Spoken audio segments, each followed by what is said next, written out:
This is how dreams and life often mirror each other. And this is a picture of something that happened in one of my dreams. A couple children racing as fast as they could to get to the plane through sand, which appeared to them like melted cheese. And they go, "Num, numma, numma, it's waiting for you on the plane." And I sure hope that plane was waiting for me because I was having trouble getting there. Here's the plane, and it did take off on time. Everything seemed to be going fine, except for one thing. There was a very short layover, and what was going to happen next? Well, it turns out that I was a little concerned about something else that I saw in my dream, and that was that my luggage was lost. I just somehow had a feeling that that would happen, and I had seen it in my dreams.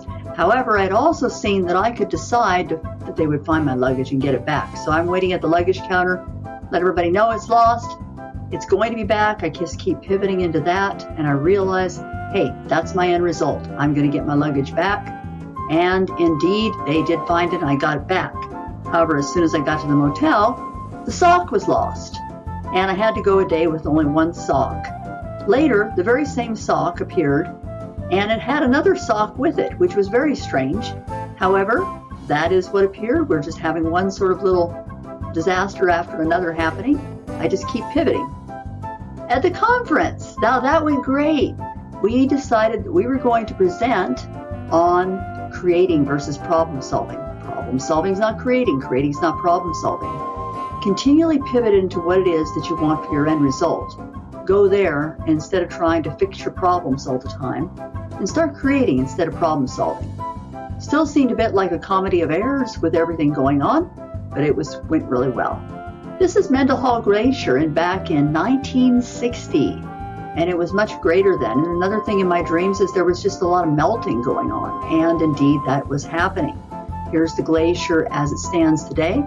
Very beautiful glacier. I'm glad I got to see it in the time that it was, and it was part of a tour I took after the conference. Just absolutely gorgeous, and I was just delighted that I got to see it.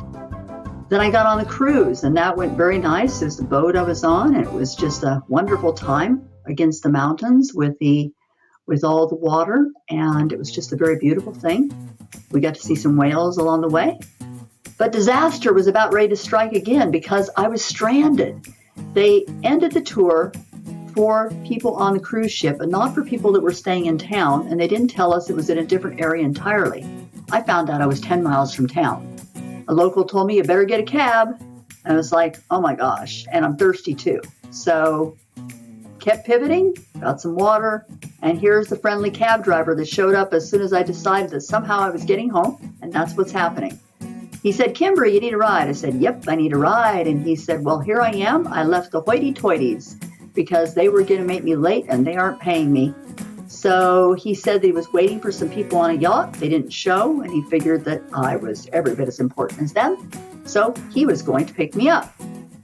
Now my husband, when I finally do get back, almost losing the plane on the way because it was in a different location than they said it was going to be, my husband now is lost. And he has a map out. He's looking for where we are. And he gets to the airport rather late because he's lost. Pivot. I'm going to get home. I'm going to get home. That's my end result. And somehow or another, he finds me. He finds where he is. And we are ending up on our way to home.